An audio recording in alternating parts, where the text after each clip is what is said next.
Neville Goddard, September 9th, 1968. Eternal States. Read by Josiah Brandt. Sit quietly and ask yourself who you are, where you are, and what you are. Your answers will reveal your state of consciousness, your body of belief. Paul said, "We do not look to outer things, but to the things unseen. For the outer things are transient, but the unseen things are eternal." Your beliefs, seen by the mystic, are personified. They form a state, which completely controls your behavior. Any modification within your body of belief will result in a change in your outer world. Blake tells us eternity exists, and all things in eternity, independent of creation, which was an act of mercy. By this you will see that I do not consider either the just or the wicked to be in a supreme state, but to be, every one of them, states of sleep, which the soul may fall into in its deadly dreams of good and evil, when it leaves paradise following the serpent. Now, Blake uses the word mercy only as one who sees that states are eternal, that in God's mercy He created all things, not just a few, so that any situation which can be conceived already exists in eternity.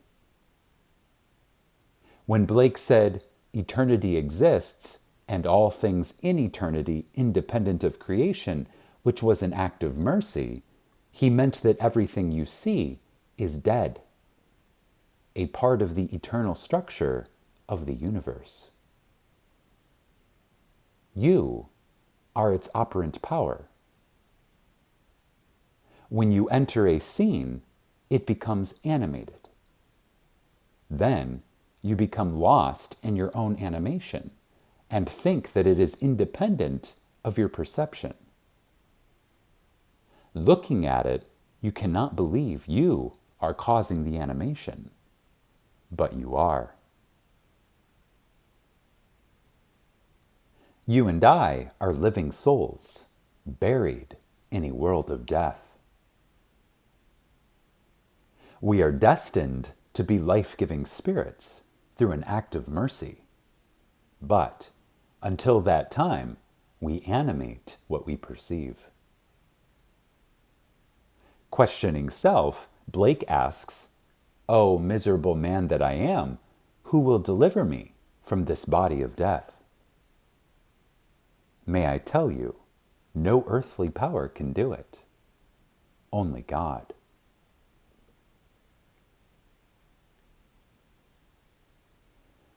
Peter tells us, "Blessed be the God and Father of the Lord Jesus Christ.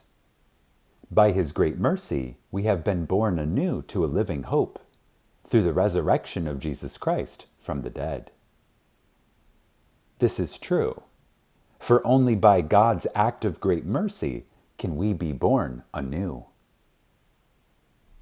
Now buried in a world of eternal death, you are animating dead forms, believing they are independent of your perception of them. This you will continue to do until God's great mercy awakens Jesus Christ within you. If Christ was not buried in you, He could not awaken in you. And if He is not in you, He could not emerge from you. Therefore, like Paul, you carry in your body the death of Jesus. It is the tomb in which He is buried. His awakening delivers you from a body of death.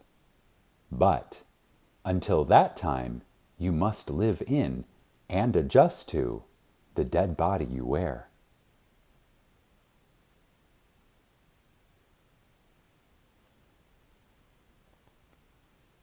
Now, until you are born from above, you operate the power which gives life to this world.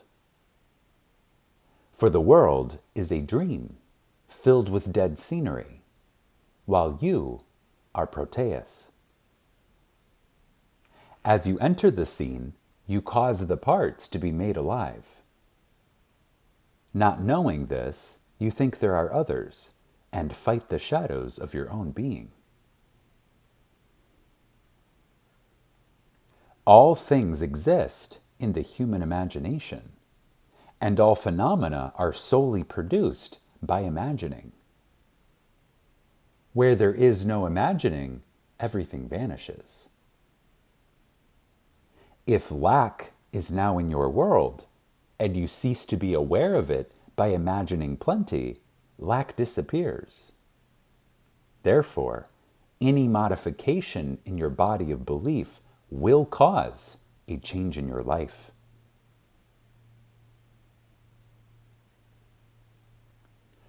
Now embedded in death, we resurrect into life by the act of mercy. Scripture calls this transformation Jesus Christ, for it is He who is buried in us. And when He awakens and rises, we are born from above, thereby setting us free from this body of death. Until that moment in time, you can enter a state, partake of it, and move on to another. This is how it is done. Although I am living here in Los Angeles, I desire to be in New York City. While lying on my bed tonight, I close my physical eyes to the room surrounding me and assume I am in New York City. Then I ask myself these questions. If I were now in New York City, what would I see? Would I think of Los Angeles as 3,000 miles to the west of me? Where are my friends and loved ones? How are my finances now that I am here? Then I would answer these questions carefully and fall asleep in New York City.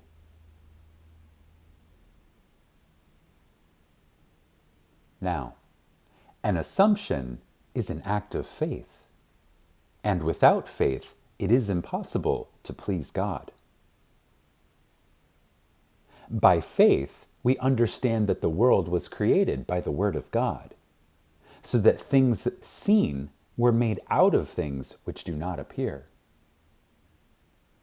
Someone looking at my physical body would see me sleeping in Los Angeles, yet I would be sleeping in New York City, for I am all imagination, and must be where I am imagining myself to be.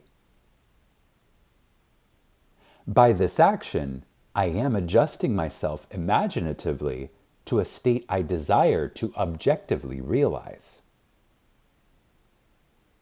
And if I have imagined with conviction, by giving New York City all the sensory vividness of reality, things will immediately begin to happen to compel me to make the journey. I do not imagine lightly anymore, because I now know every imaginal act will come to pass.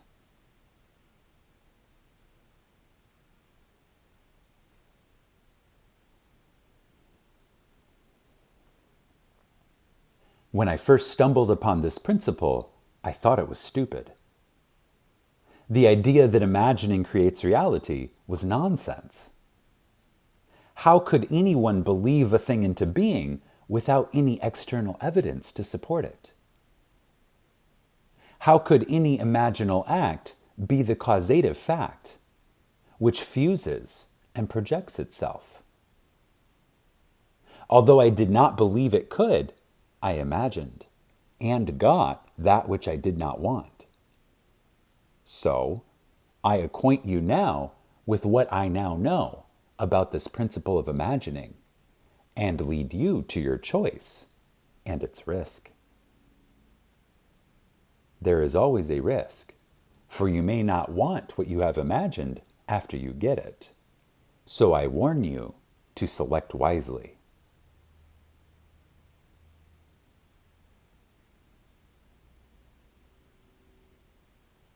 Do you know what you want from life? You can be anything you want to be if you know who you are. Start from the premise, I am all imagination, and pass through states. For eternity, all things exist now. Having experienced a state and moved into another one, you may think the former state has ceased to be, but all states are eternal. They remain forever. Like the mental traveler that you are, you pass through states either wittingly or unwittingly, but your individual identity is forever.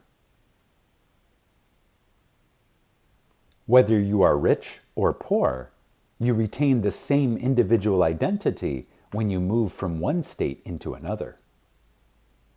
If you are not on guard, you can be persuaded by the press, television, or radio to change your concept of self and unwittingly move into an undesirable state. You can move into many states and play many parts, but as the actor, you do not change your identity. When you are rich, you are the same actor as when you are poor. These are only different parts you are playing.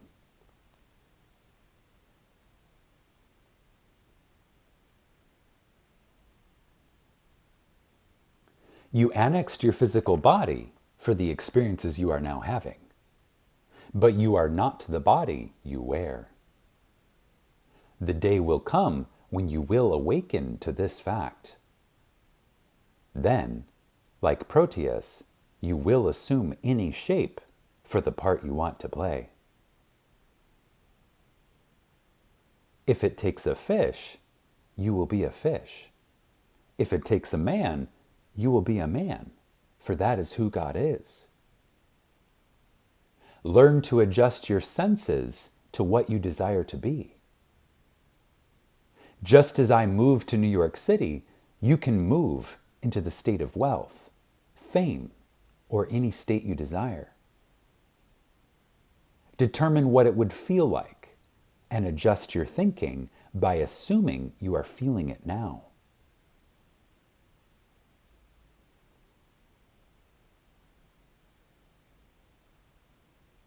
Look at your world mentally. Your present level of objective fact may be the same as it was before, but in your imagination, hear your friends congratulate you on your good fortune. Then, believe in the reality of this unseen experience. Like Paul, look not to things seen, but to things unseen.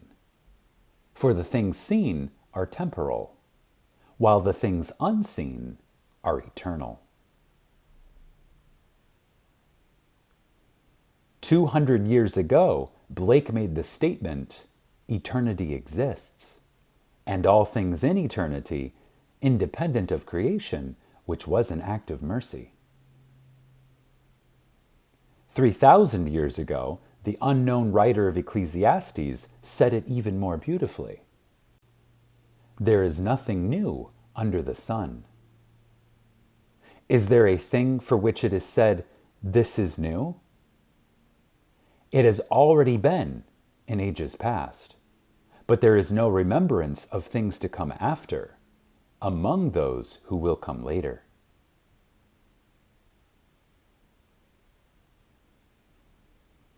This past year, one of our great physicists, Professor Richard Feynman of Caltech, said the same thing, yet not as beautifully as Blake or the unknown author of Ecclesiastes. This is what Professor Feynman said. The entire space-time history of the world is laid out, and we only become aware of increasing portions of it successively. For this, Professor Feynman received the Nobel Prize and maybe $50,000. while Blake, who saw it mystically and recorded it poetically, went to an unmarked pauper's grave. Professor Feynman based his conclusion on his study of the disintegration of the atom. Noticing the peculiar behavior of a little positron when placed in fluid, he realized that the entire space-time history of the world is already laid out, and man only becomes aware of portions of it successively.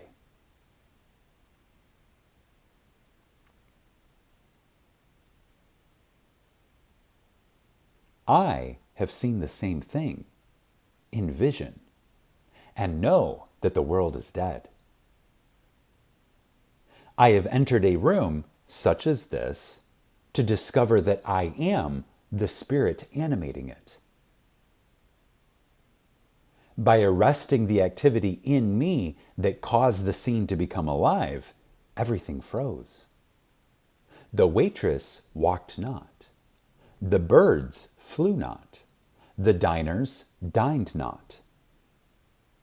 Then I knew that when I released its activity in me, everything and everyone would continue to complete their intention. Releasing my power, the waitress completed the serving. The bird flew to the limb of the tree, and the grass began to wave, as the leaf which was arrested in space fell to the ground. Now I know I am the center of creative power. The day will come when you too will awaken and exercise your creative power knowingly. That is our destiny, for we all will awaken as God and use this power to create in the true sense of the word.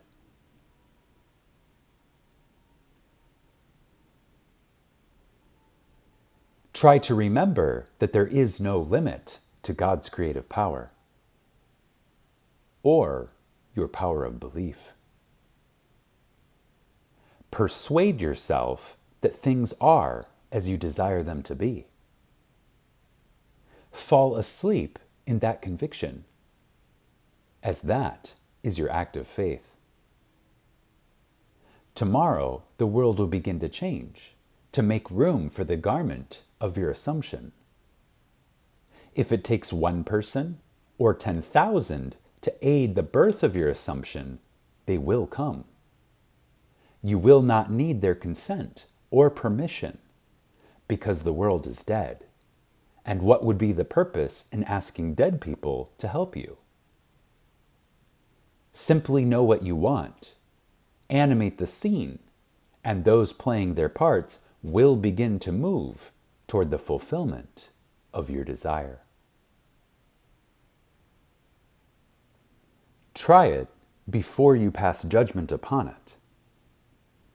I know it doesn't make sense, but it will prove itself in performance, and then it will not matter what the world thinks. If there is evidence for a thing, does it really matter what someone else thinks about it? I encourage you to try it, for if you do, you will not fail. Now let us go into the silence.